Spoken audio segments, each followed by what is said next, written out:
বস্তুত এটি একটি বিবৃতি। প্রথম আয়াত শুধু একটি শব্দ আল হাক্কা, যার কয়েকটি অর্থ আছে, কিন্তু খুব সহজে অর্থটাকে এভাবে ভাবতে পারেন রিয়েলিটি বা বাস্তবতা।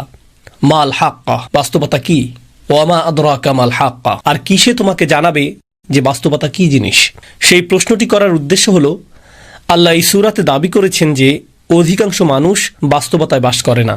অধিকাংশ মানুষ তাদের নিজস্ব ভার্সন নিয়ে উপস্থিত হয়, কোনটা বাস্তব এবং কোনটা গুরুত্বপূর্ণ, আর সেটাই ঠিক করে দেয় তাদের যাপিত জীবনটি কেমন হবে। তাই আল্লাহ এই সূরায় প্রত্যেকটি মানুষকে চ্যালেঞ্জ জানাচ্ছেন, তারা যেন একটু পেছনে সরে গিয়ে আবারও বাস্তবতা নিয়ে একটু চিন্তা করে। আমরা সকালে জেগে উঠি, নিজেদের চেতনা পুনরায় ফিরে পাই, তৎক্ষণাৎ খুবই বাস্তব কিছু কাজ আমাদের সামনে পড়ে। আছে চাকরি, আছে পরিবার, আছে দায় দায়িত্ব, এখন আরও আছে সেহরি। এভাবে বিভিন্ন কাজকর্মে আমরা প্রত্যহ জড়িয়ে পড়ি। দৈনন্দিন কাজকর্ম, এক কাজ শেষ হলে আরেকটা, এরপর আরেকটা। বারবার ঘড়ির দিকে তাকান, যেন সময়ের হিসেবটা রাখতে পারেন, যেন দিনের বেলা আপনার যে বাস্তব এবং গুরুত্বপূর্ণ কাজগুলো আছে তা শেষ করতে পারেন। আমরা এসব খুঁটিনাটি দৈনন্দিন কাজে এত বেশি জড়িয়ে পড়ি যে একটু থেমে বড় চিত্রটার দিকে আর দৃষ্টি প্রদান করি না। এটি খুবই কমন একটা প্রবণতা যা সকল মানুষের মাঝে দেখা যায়। আমরা দৈনিক কাজগুলোতে এত বেশি আচ্ছন্ন হয়ে পড়তে পারি যে পেছনে সরে বড় চিত্রটার দিকে আর ভ্রুক্ষেপ করি না, নিজেদের বড় কোনো প্রশ্ন করি না, আমার জীবনটা কোন দিকে এগোচ্ছে, কারণ আপনি দৈনন্দিন জিনিসগুলোতে এত বেশি ব্যস্ত। এই ব্যাপারটা এমনকি ব্যবসার দুনিয়াতেও ঘটে। যেমন একটি কোম্পানিতে থাকে অ্যাকাউন্টেন্ট, ইঞ্জিনিয়ার, আরও অনেকে। তারা সকালে উঠে অফিসে যায়, নিজের করণীয় কাজটা করে, কিন্তু সবাই যদি শুধু দৈনন্দিন কাজগুলো করতে থাকে তাহলে একটি কোম্পানিকে বাঁচাতে পারবে না। কাউকে না কাউকে ম্যানেজমেন্টে থাকতে হবে, যিনি বলবেন না আমাদের 6 মাসের টার্গেট আছে, আমাদের 1 বছরের টার্গেট আছে। কারো মাথায় বড় চিত্রটা থাকতে হবে। এর উপরে আছে এক্সিকিউটিভ, এর উপরে আছে স্ট্র্যাটেজিস্ট, অ্যানালিস্ট এবং অন্যান্যরা, যাদের কাছে থাকে আগামী 5-10 বছরের প্ল্যান। কারণ শুধু ছোট ছোট ক্ষুদ্র ক্ষুদ্র কাজগুলো করার মাধ্যমে ভীষণ ঠিক রাখতে পারবেন না সবার শেষে কোনটা গুরুত্বপূর্ণ। তো আমাদের ছোট ছোট কাজগুলো আরো বিশাল বিশাল ব্যাপারের সাথে জড়িত থাকে, তাই না? আল্লাহ প্রকৃতির মাঝে এই ব্যবস্থাপনায় সৃষ্টি করেছেন। উদাহরণস্বরূপ মৌমাছি, পিঁপড়া এবং অন্যান্য প্রাণীকুলের মাঝেও দেখা যায় তারা ছোট ছোট কাজ করে। প্রত্যেকটি পিঁপড়া জানে তাকে কি করতে হবে বাসা তৈরির জন্য। প্রত্যেকটি মৌমাছি জানে তাকে মৌচাকের কোন অংশে কাজ করতে হবে। প্রত্যেকেই নিজের ছোট কাজটার কথা জানে, কিন্তু আল্লাহ তাদের ডিজাইন করেছেন আরো বড় কিছু নির্মাণের জন্য। তাদের প্রত্যেকের করণীয় ছোট ছোট কাজগুলোর চেয়েও তারা আরো বৃহৎ কিছুর অংশ। এটা এক ধরনের উপায় যেভাবে আমরা চিন্তা করতে পারি যে বাস্তবতা আসলে কি জিনিস। এই ছোট ছোট কাজগুলো যে আমরা করি, এগুলো যদি আরো বৃহৎ কিছুর সাথে সংযুক্ত না থাকে তাহলে আমাদের কাছে বাস্তবতার প্রকৃত উপলব্ধি নেই। তবে আমাদের দৈনন্দিন কাজগুলো সংযোগহীন। তাই আল্লাহ এই সূরাতে কি করলেন? তিনি বিভিন্ন উপায়ে বাস্তবতার প্রশ্নটাকে বিশ্লেষণ করলেন। আমি এখন যা করব এই 20 মিনিটের কম সময়ে ওই চিত্রগুলোর একটি আপনাদের সাথে শেয়ার করব। যখন আমাদের জীবনের এই সমস্ত ছোট ছোট মুহূর্তগুলোর সমাপ্তি আসবে অতি সত্বর, অথবা পরে এক সময় আমরা মাটির নিচে চলে যাব, এরপর চরম সত্য ঘটনা, চূড়ান্ত বাস্তবতা আরম্ভ হবে। সেই বাস্তবতায় সব কিছু উল্টে যাবে। এখানে এই দুনিয়াতে আমাদের ক্ষুদ্র ক্ষুদ্র কাজগুলো বড় কিছুর দিকে নিয়ে যায়। এভাবেই এই দুনিয়া কাজ করে। আপনি ছোট ছোট কাজ করেন, এমনকি যদি বিশাল কোনো দালান নির্মাণ করতে চান আপনাকে ফাউন্ডেশন দিয়ে শুরু করতে হবে। একটি একটি করে ইট গাঁথতে হবে, একটি করে কাঠের টুকরা, একটি করে পেরেক, অবশেষে তা বড় কিছুতে পরিণত হবে। কিন্তু শেষ বিচারের দিন সব কিছু উল্টে যাবে। প্রথমে বড় কিছু ঘটবে যা ছোট কিছুর দিকে নিয়ে যাবে। এই চিত্রটাই আল্লাহ তুলে ধরেছেন এবং কিভাবে সেদিন প্রকৃত বাস্তবতা অভ্যুদয় হবে। তো আজকের খুতবায় আমি আপনাদের জন্য সংক্ষেপে সেই চিত্রটি আঁকার চেষ্টা করব। সাধারণত খুতবায় আমি একটি বা দুটি আয়াতের উপর ফোকাস করি, কিন্তু ইনশাআল্লাহ কতগুলো আয়াতের সমষ্টির দিকে একত্রে দৃষ্টি দিব। আমরা আল্লাহর অঙ্কিত চিত্রটি বোঝার চেষ্টা করব, ওই চূড়ান্ত বাস্তবতার চিত্রটি। দোয়া করছি আল্লাহ তাআলা আমাদের সবাইকে সেদিনে সফলতা দান করুন। ফাইদা নুফিখা ফিস সূরি নাফখাতুন ওয়াহিদা, অতঃপর যখন সিংগায় ফুৎকার দেওয়া হবে, মাত্র একটি ফুৎকার। সিংগায় ফুৎকার দেওয়ার ধারণাটি আমরা জানি কিয়ামতের দিন 2 বার ফুৎকার দেওয়া হবে। আল্লাহ 2টি হর্নের কথা উল্লেখ করেছেন, কিন্তু এখন আল্লাহ উভয় চিত্রকে এই সূরায় একত্রিত করে দিলেন। তিনি এখানে যা করেছেন, এমনকি সিংগা শব্দটি উল্লেখ করার মধ্য দিয়ে এটা কিছুটা কনসেপ্ট মাথায় নিয়ে আসে। মানুষের স্মৃতিতে যদি প্রাচীন আরবের অমুসলিম কারোর সাথে কথা বলতেন, কোরআন নাজিলের সময়কালে কোরআনের শ্রোতাদের অধিকাংশই মুসলিম ছিল না। সে সময়ের মক্কায় বেশিরভাগই মুসলিম ছিল না, আর তারা এই কথাগুলো শুনছিল। তারা যখন সিংগা শব্দটি শুনত, তারা আখিরাত নিয়ে চিন্তা করতো না, তারা গায়েব নিয়ে আমাদের মুসলিমদের মতো ভাবতো না। তাদের ভাবনাটা ছিল তারা যখন যুদ্ধ করতে যেত, একজন বিউগল বা সিংগা মুখে তুলে ফুৎকার দিত, সাথে সাথে ঘুমন্ত সৈন্যরা জেগে উঠত আর যুদ্ধের জন্য লাইন ধরে প্রস্তুত হয়ে যেত। কারণ যুদ্ধ শুরু হতে যাচ্ছে, সতর্ক সংকেত প্রদানের সময় এটা। বর্তমানেও মিলিটারি ব্যারাকে, মিলিটারি ক্যাম্পে ইত্যাদিতে অ্যালার্ম সিস্টেম, সাইরেন বা হর্ন বেজে উঠলে প্রতিটি সৈন্য জানে তাকে এক্ষুনি প্রস্তুত হতে হবে, ইউনিফর্ম পরতে হবে এবং রেজিমেন্টে গিয়ে দাঁড়াতে হবে। এমনকি যদি 10,000 সৈন্য হয়, 20,000 সৈন্য হয়, প্রত্যেকে তার করণীয় সম্পর্কে জানে। তারা এলোমেলোভাবে দাঁড়িয়ে থাকে না, সবাই নিজ নিজ রেজিমেন্টে সুশৃঙ্খলভাবে দণ্ডায়মান। হর্নের আওয়াজ সম্পর্কে বলতে গেলে আল্লাহ আযজা জাল্লা কোরআনের অন্যত্র বলেন, ওমা ইয়ালামু জুনুদা রাব্বিকা ইল্লা হুয়া, তোমার রবের বাহিনী সম্পর্কে তিনি ছাড়া কেউ জানেন না। এই হর্ন বেজে উঠলে আল্লাহর সমস্ত সৃষ্টি এমনভাবে আচরণ করবে যেন তারা রিজার্ভ সৈন্য। এই সিগন্যালের অপেক্ষায় ছিল নিজ নিজ পজিশনে প্রস্তুত হতে। সকল সৃষ্টি প্রস্তুত, আল্লাহর সকল ফেরেশতা, আকাশমণ্ডলী, মেঘমালা, পৃথিবী সবাই একই পজিশনে মুভ করবে এই মহা ঘটনা সংঘটনের জন্য, এই উপস্থাপনার জন্য। তো ঠিক এরপরেই আল্লাহ বর্ণনা করেন, ফাইদা নুফিখা ফিস-সূরি নাফখাতুন ওয়াহিদা ওয়া হুমিলাতিল আরদু ওয়াল জিবাল, জমিন এবং পর্বতমালাকে উপড়ে ফেলা হচ্ছে, বহন করা হচ্ছে। জমিন এবং পর্বতমালাকে বহন করার ধারণাটা অদ্ভুত, কারণ এখন তারা সব কিছু বহন করে। জমিন আমাকে আপনাকে বহন করে, জমিন আমাদের বাড়ি বহন করে, জমিন সব কিছু বহন করে। আর পাহাড় পর্বত বহন করে বিভিন্ন গাছপালা, পাথর এবং এর উপর স্থাপিত অন্য সব কিছু। তাদেরকে কেউ বহন করে না, তারা সবাইকে বহন করে। আল্লাহ ইতোমধ্যেই এমন একটি দৃশ্য বর্ণনা করেছেন যেখানে আমরা যা কিছুকে বাস্তব ভাবতাম তাকে উল্টে ফেলা হচ্ছে, বিপরীত দিক থেকে উল্টো করে ফেলা হচ্ছে। তো জমিনকে উত্তোলন করা হবে, বহন করা হবে, এর সাথে পর্বতগুলোকেও বহন করা হবে। এটা আরও ইঙ্গিত করে যে আমরা যাকে মনে করতাম এটা সব সময় নিজ স্থানে বর্তমান থাকবে, আমরা যাকে ভাবতাম এর ওজন আছে, দেখা যাচ্ছে এরাই ওজন হারিয়ে ফেলেছে, এদেরকেই তুলে নিয়ে যাওয়া হচ্ছে। ফাদুক্কাতান দাক্কাতাম ওয়াহিদা, আর একই আঘাতে তাদেরকে চূর্ণ বিচূর্ণ করা হবে, ফলে এরা সমান হয়ে যাবে। ধরুন হাতের মধ্যে নরম ভেজা ডো নিলেন, এরপরে সজোরে নিক্ষেপ করলেন, তখন এটা সমান হয়ে যায়। এই ধারণাটাই আল্লাহ বর্ণনা করেছেন যে সমগ্র পৃথিবীর অবস্থা এরকম হবে। তো পৃথিবীর উঁচু নিচু সব হারিয়ে যাবে। কোরআনের অন্যত্র আল্লাহ এভাবে বর্ণনা করেছেন, ওয়া ইদাল আরদু মুদ্দাত, যখন পৃথিবীকে টেনে সমান করে ফেলা হবে। অন্য সূরাতে এসেছে যখন সমুদ্রগুলো ফুটতে থাকবে। সূরাতুল কাহাফে তিনি একে বর্ণনা করেছেন সুআইদান জুরুজা হিসেবে, সমতল ভূমি, পিচ্ছিল ভূমি। আর এখানে তিনি বলছেন এটাকে সজোরে নিক্ষেপ করে সমান করে ফেলা হবে। এখন কোনো কিছুকে সমান করে ফেলার অর্থ হলো একটি মাঠ তৈরি করা হচ্ছে। সমগ্র পৃথিবীকে কেন সমতল ভূমিতে পরিণত করে ফেলা হচ্ছে? আয়াতগুলো অগ্রসর হতে থাকলে আমরা দেখব যে একটি দৃশ্য উন্মোচিত হচ্ছে। তিনি বলেন, ফায়াউমা ইদিন ওয়াকাতিল ওয়াকিয়াহ, ওই দিন আসল ঘটনা সংঘটিত হবে। তিনি ইতিমধ্যেই বলেছেন আল হাক্কাহ, আর এখন বলছেন আল ওয়াকিয়াহ। আল ওয়াকিয়াহ দারুণ আকর্ষণীয় একটা শব্দ, কারণ এটি এসেছে ওয়াকি থেকে। ওয়াকি অর্থ ভারী ওজন। তো আল্লাহ বলছেন সেদিন ভারী ওজনের পতন ঘটনা হবে। এটি অদৃশ্য জগৎ থেকে চূড়ান্ত বাস্তবতা পতিত হওয়ার বা ঘটার এক অভিব্যক্তি। কারণ সত্য সবসময় ওজনদার হয়, সত্য গুরুতর, সত্যের সারবত্য আছে, আর মিথ্যা হয় ওজনহীন, ফাঁকা। তো আল্লাহ বলছেন তখন ওজনদার সত্য ড্রপ করা হবে, অর্থাৎ তখন চূড়ান্ত বাস্তবতার অভ্যুদয় হবে। অতপর ওয়ানশাক্কাতিস সামা, এতক্ষণ যা বলেছি তা পৃথিবীতে ঘটতে থাকবে। সমগ্র পৃথিবীকে সমতল ভূমিতে পরিণত করা হবে। এরপর আল্লাহ বলেন ওয়ানশাক্কাতিস সামা, আকাশকে ছিঁড়ে খুলে ফেলা হবে। ইনশিকাক শব্দটি ব্যবহার করা হয় যখন একটি কাপড় নিয়ে মাঝখান থেকে ছিঁড়ে ফেলেন, মাঝখানটা এখন ছিঁড়া, একে বলা হয় ইনশিকাক। আল্লাহ এই শব্দটি ব্যবহার করেছেন আকাশের অবস্থা বর্ণনা করতে। ওয়ানশাক্কাতিস সামা ফাহিয়া ইয়াউমা ইদিন ওয়াহিয়া, এরপর সেদিন এটা খুলে যেতে শুরু করবে। ওয়াল মালাকু আলা আরজালিহা, আকাশ যখন খুলে যেতে শুরু করবে, এই ফাটলটা যখন আবির্ভূত হবে, আল্লাহ বলছেন তখন ফেরেশতারা, সম্ভবত জিবরিল আলাইহিসসালাম দিয়ে শুরু হবে, কারণ এক বচন ব্যবহার করা হয়েছে, কিন্তু এটা ইসমু জিন্স, যা সবাইকে অন্তর্ভুক্ত করে। যাই হোক, ফেরেশতারা আকাশের ওই উন্মুক্ত অংশে লাইন ধরে থাকবেন। আমি চাই আপনারা গুরুত্ব দিয়ে বুঝুন এখানে কি ঘটছে। প্রাচীন যুগে যখন সেনাবাহিনী কোনো শহর জয় করতে যেত, দেখা যেত যে প্রাচীন শহরগুলোর চারপাশে বিশালাকার দেওয়াল তুলে প্রতিরক্ষা ব্যবস্থা করা হতো। তাদের থাকতো প্রকাণ্ড গেট, তারা গেটগুলো অত্যন্ত মজবুতভাবে নির্মাণ করত, কারণ শত্রুরা তো আর দেওয়াল ভেদ করে আসতে পারবে না, তাদেরকে আসতে হবে গেট ভেঙে। যদি গেট ভেঙে ফেলা হয়, গেট যদি খুলে ফেলা হয়, তার মানে শত্রুপক্ষ শহর জয় করে ফেলেছে। শহরের পতন হয়ে গেলে আগত বাহিনী তথা আক্রমণকারী বাহিনী গেটের পাশে লাইন ধরে দাঁড়িয়ে যায় সেনাপতিকে স্বাগত জানানোর জন্য বা বিজয়ী রাজাকে স্বাগত জানানোর জন্য। বিজয় উদযাপনের জন্য প্রস্তুতি নেওয়া হচ্ছে, তাই না? আয়াতগুলোর ভাষাতে ঠিক এরকম একটি চিত্র তুলে ধরা হচ্ছে।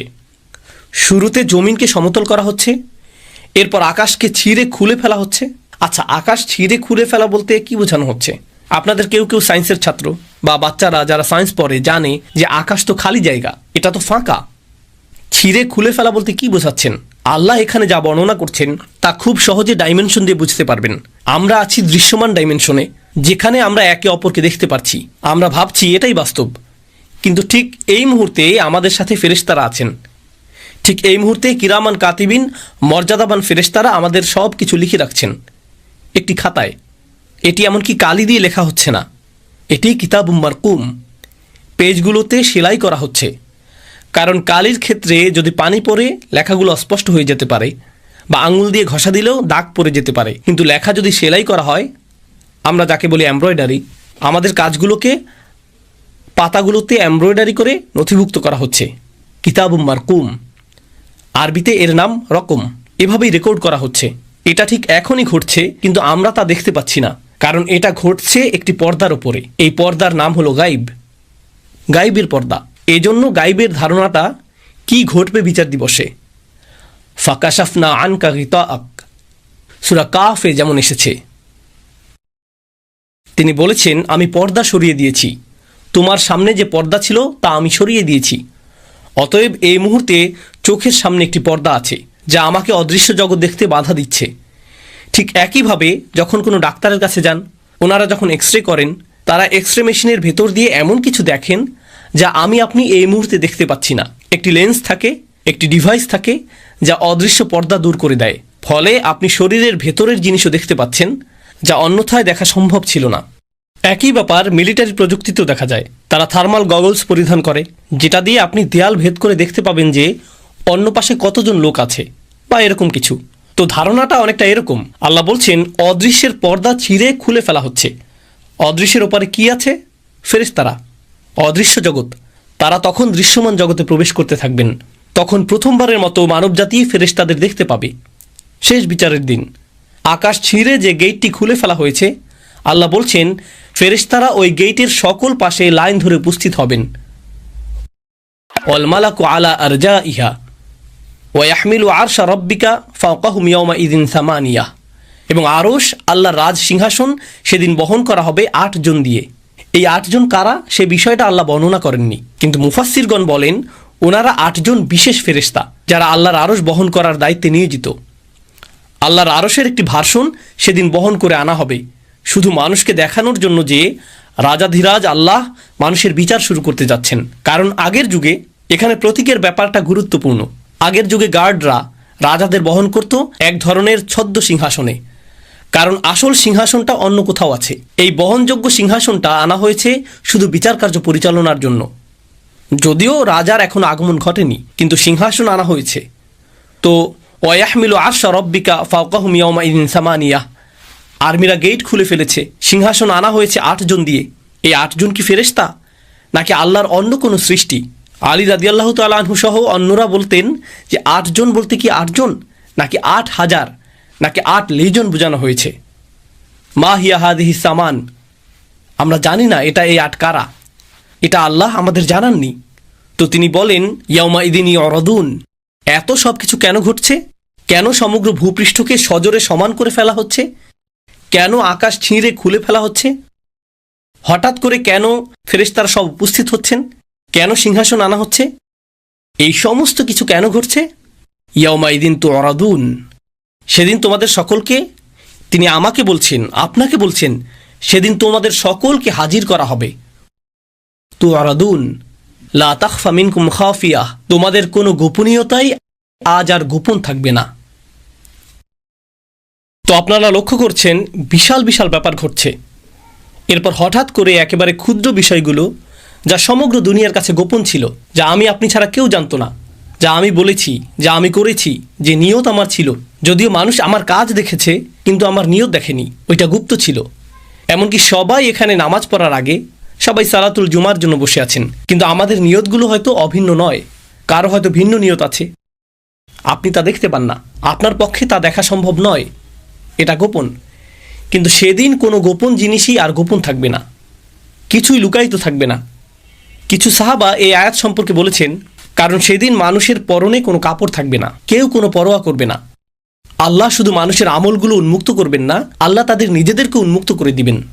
তো লা তাখফা মিনকুম খাফিয়া। এখন ব্যাপারটা এমন যেন এই বিশাল ঘটনা, আকাশ এবং সমগ্র পৃথিবীকে নতুন করে সাজানো হয়েছে, নতুনভাবে ইঞ্জিনিয়ারিং করা হয়েছে। এই সমস্ত কিছুর উদ্দেশ্য হলো আমি এবং আপনি। এই সমস্ত কিছুর উদ্দেশ্য হলো যেন আমি আপনি আল্লাহর সামনে দণ্ডায়মান হই এবং বিচারের সম্মুখীন হই। এই সমস্ত কিছু হলো ঘটনার পূর্ব প্রস্তুতি। এখন প্রশ্ন উঠে, আল্লাহ আজ্জাওয়াজাল্লাহ হলেন আল হাকিম, তিনি সকল প্রজ্ঞার মালিক। আর আল্লাহ আজ্জাওয়াজাল্লাহ ইন্নামা আমরুহু ইদা আরাদা শাইআন আইয়াকুলা লাহু কুন ফায়াকুন। আল্লাহ শুধু বলেন হও আর এটা হয়ে যায়। তো কেউ মারা যাওয়ার সাথে সাথে আল্লাহ বলতে পারতেন অমুককে জাহান্নামে ফেলো, অমুককে জান্নাতে রাখো। তিনি তৎক্ষণাৎ সিদ্ধান্ত নিতে পারতেন। তার তো এই মহা আয়োজনের দরকার নেই। তাকে তো আকাশ খুলতে হবে না, ফেরেশতাদের প্রদর্শন করতে হবে না, এরপর সিংহাসন আনতে হবে না, এরপর আমাদের সমস্ত আমলগুলো গণনা করতে হবে না, আল্লাহকে তো ভালো মন্দ গুনতে হবে না। তিনি তো সব ইতিমধ্যেই জানেন। আল্লাহর কাছে আছে সব কিছুর ক্যালকুলেশন, আছে সব কিছুর হিসাব। আল্লাহর চেয়ে কার কাছে উত্তম হিসাব আছে? তাহলে আমাদের সম্মুখে আল্লাহর এই বিশাল দৃশ্যের অবতারণা করার উদ্দেশ্য কি? ব্যাপারটা আসলে ন্যায় বিচারের ধারণার সাথে সম্পর্কযুক্ত। এই দুনিয়াতে মানুষ যে বিষয়গুলো চায় তার মধ্যে একটি হলো ন্যায় বিচার। কিভাবে ন্যায় বিচার হয়? দুটি বিষয় ঘটতে হবে যদি ন্যায় বিচার পেতে চান। প্রথম যে বিষয়টি ঘটতে হবে তা হলো বিচার প্রক্রিয়ার ন্যায্যতা থাকতে হবে, বিচার প্রক্রিয়ার নিরপেক্ষতা থাকতে হবে। দ্বিতীয় যে বিষয়টা ঘটতে হবে তা হলো আপনাকে বিচারটা প্রদর্শন করতে হবে।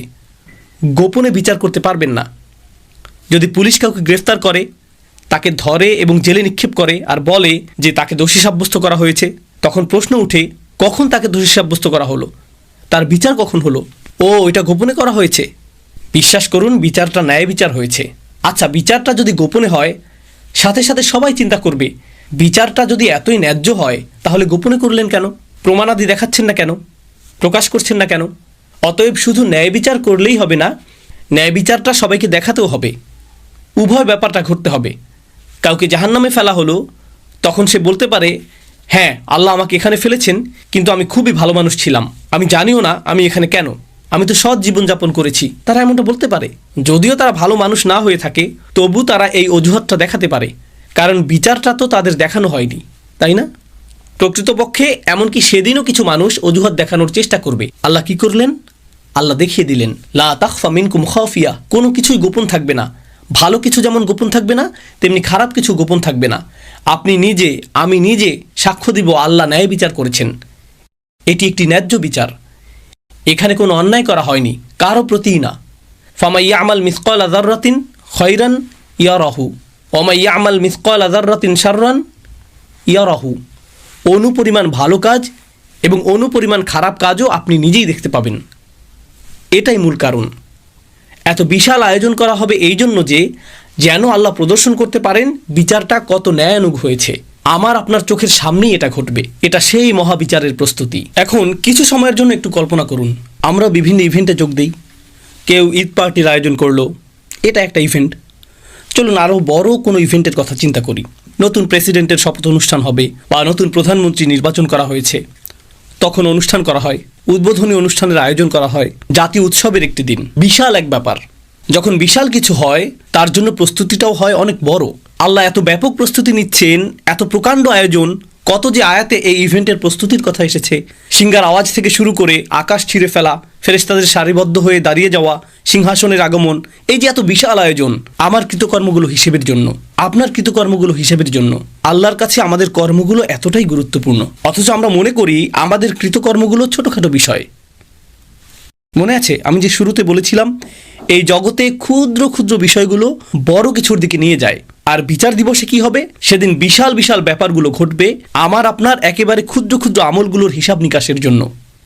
তাই আমাদের মুখ থেকে নির্গত হওয়া কোনো শব্দকে আমরা ছোট করে দেখি না, আমাদের কৃত কাজগুলোকেও আমরা হালকাভাবে দেখি না। এটাই মূল কারণ। অতঃপর তিনি সুবহানাহু ওয়া তাআলা বলেন, ফাআম্মা মান উতিয়া কিতাবাহু বিয়ামিনিহি ফায়াকুলু হা উমুকরাউ কিতাবিয়াহ। মাত্র 2 মিনিট বাকি আছে, তাই সংক্ষেপে তুলে ধরব। আপনারা নিজে নিজে পড়ুন, ইনশাআল্লাহ এর থেকে উপকৃত হবেন। তিনি বলেন, আর যার আমলনামা তার ডান হাতে দেওয়া হবে, যে কেউ যাকে তার আমলনামা ডান হাতে দেওয়া হবে, আল্লাহ আমাদের সবাইকে তাদের অন্তর্ভুক্ত করুন।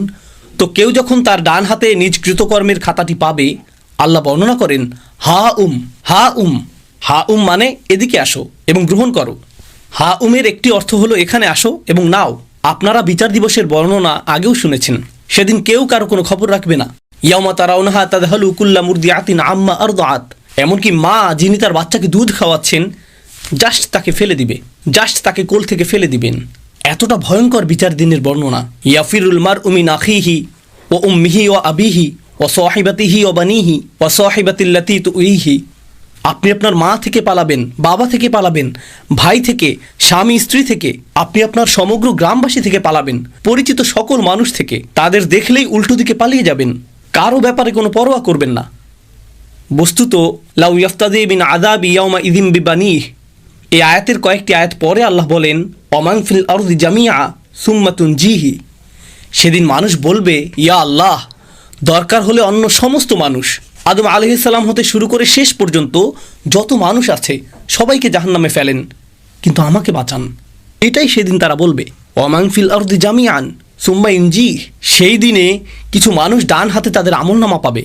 এতে তারা যে কতটা খুশি হবে, তারাই একমাত্র গ্রুপ যারা শুধু নিজেদের জন্য খুশি হবে না, তারা ঘুরে ঘুরে নিজের আমলনামা বন্ধুদের দেখাবে, পরিবার পরিজনকে দেখাবে। আসুন দেখুন, দেখুন আমার ভালো ভালো আমলগুলো দেখুন, দেখুন আল্লাহ আমার সব নেক আমলগুলো লিখে রেখেছেন। প্রশ্ন হলো, জানি বেশি সময় নিয়ে নিচ্ছি, শুধু আর অল্প কয়েক মিনিট নিব। দোয়া করছি আমরা যেন আমাদের আমলনামা ডান হাতে পাই। এমনকি যদিও আমার আমলনামা ডান হাতে পাই, এতে তো শুধু ভালো কাজগুলো লিপিবদ্ধ থাকবে না। আমি তো আর ফেরেশতা না, আমার জীবনে ভুল ত্রুটি আছে, এমন সব কাজ করেছি যা নিয়ে আমি লজ্জিত, ওই কাজগুলোও তো লেখা আছে। যখন এরকম ভালো এবং খারাপ উভয় ধরনের কাজগুলো লিপিবদ্ধ থাকবে সমগ্র জীবনের, কাউকে কি আমি দেখাতে চাইবো? সে তখন পৃষ্ঠা উল্টিয়ে বলবে, আরে এটা কি, তুমি এই জঘন্য কাজটাও করেছো? তাহলে লোকটা নিজের আমলনামা অন্যদের কেন খুশি মনে দেখাতে চাইবে? যদিও খাতাটাতে নেক আমলগুলো লেখা আছে, কিন্তু আরও আছে খারাপ কাজগুলো। ব্যাপারটা আসলে কোরআনে বর্ণিত মাগফিরাতের ধারণার সাথে সম্পৃক্ত। যদিও খারাপ কাজগুলো মুছে দেওয়া হয়নি, খারাপ কাজগুলো আসলে ঢেকে দেওয়া হয়েছে, আচ্ছাদিত করা হয়েছে। আপনি বুঝতে পারবেন, আগের দিনে বাচ্চারা কলম দিয়ে কিছু লিখত, লেখাটা ভুল হলে তারা সাদা রং দিয়ে ঢেকে দিত, এর উপর আবার লিখত। লেখাটা দেখে বোঝা যেত এখানে কিছু একটা ঢেকে দেওয়া হয়েছে। ব্যাপারটা ঠিক এরকম। আপনি বুঝতে পারবেন আমার কিছু কিছু কর্ম ঢেকে দেওয়া হয়েছে। আপনি তখন খুশিতে নেচে উঠবেন, আমি যে কত ভুল করেছি, আর আল্লাহ আমার অগণিত ভুলগুলো সাদা রং দিয়ে ঢেকে দিয়েছেন, আর ভালো ভালো আমল দিয়ে তা পরিবর্তন করে দিয়েছেন। দেখুন আল্লাহ আমাকে কতটা মায়া করেন, আল্লাহ আমাকে কত শতবার ক্ষমা করেছেন, আল্লাহ কতটা দয়াবান। আবার এমন কিছু আমল থাকবে, কাজটা আপনার কাছে খুবই ক্ষুদ্র মনে হয়েছিল, খুবই সামান্য সাদাকা, নগণ্য কাজ। একজনকে সামান্য সাহায্য করেছিলেন, কারো দিকে তাকিয়ে মুচকি হেসেছিলেন, রাস্তায় কারো প্রতি দয়া দেখিয়েছিলেন, কারো সাথে শুধু সুন্দর কথা বলেছিলেন, সামান্য কিছু। আপনি এ নিয়ে চিন্তাও করেননি। নিজের আমলনামা খুলে দেখেন ছোট্ট কাজটা বিশাল এক অধ্যায়ে পরিণত হয়ে গেছে। অসামান্য মূল্য, এটার পর্বত সম মূল্য। ইয়া আল্লাহ, কিভাবে এটা এত গুণে বৃদ্ধি করে দিলেন, কিভাবে ছোট্ট আমলটাকে প্রকাণ্ড আমলে পরিণত করে দিলেন। নিজের খাতাটা দেখে আপনার তখন খুশির শেষ নেই। আপনি তখন চারিদিকে ঘুরে ঘুরে, কোরআনের অন্যত্র যেমন এসেছে ওয়ায়ানকালিব ইলা আহলিহি মাসরুরা, সে তার স্বজনদের কাছে সানন্দে ফিরে যাবে। এটাই বিচার দিনের একটি চিত্র। এটাই হা উমুকরাউ কিতাবিয়া ইন্নী জনান্তু আন্নী মুলাকিন হিসাবিয়া ফাহুয়া ফি ঈশাতির রাদিয়া। আমি জানি সময় শেষ হয়ে গেছে, অন্তত এই অংশটা। ডান পাশের মানুষেরা, ওনাদের নিয়ে আমি দ্রুত কয়েকটি কথা শেয়ার করতে চাই। সে বলবে, আমি নিশ্চিত জানতাম যে আমাকে আবার হিসাবের সম্মুখীন হতে হবে। হিসাব শব্দটি হিসাবিয়ার অনুবাদ হলো অডিট। অডিট মানে প্রতিটি আইটেম সম্পর্কে জিজ্ঞেস করা হবে। এটা কি, এখানে কি করেছো তুমি, এখানে রাত 2টায় কি করছিলে, অমুক দিন কি করেছো, শুক্রবার রাতে কি করেছো, এখানে কি হচ্ছে, প্রতিটি আইটেম। আমি ভীষণ ভয়ে ছিলাম আল্লাহ আমাকে প্রতিটি বিষয় নিয়ে জিজ্ঞেস করবেন। এখন যেহেতু আমি আমার খাতাটা দেখতে পাচ্ছি, আমি দেখতে পাচ্ছি আল্লাহ আমার প্রতি সদয় আচরণ করেছেন, আল্লাহ আমার হিসাব সহজ করেছেন।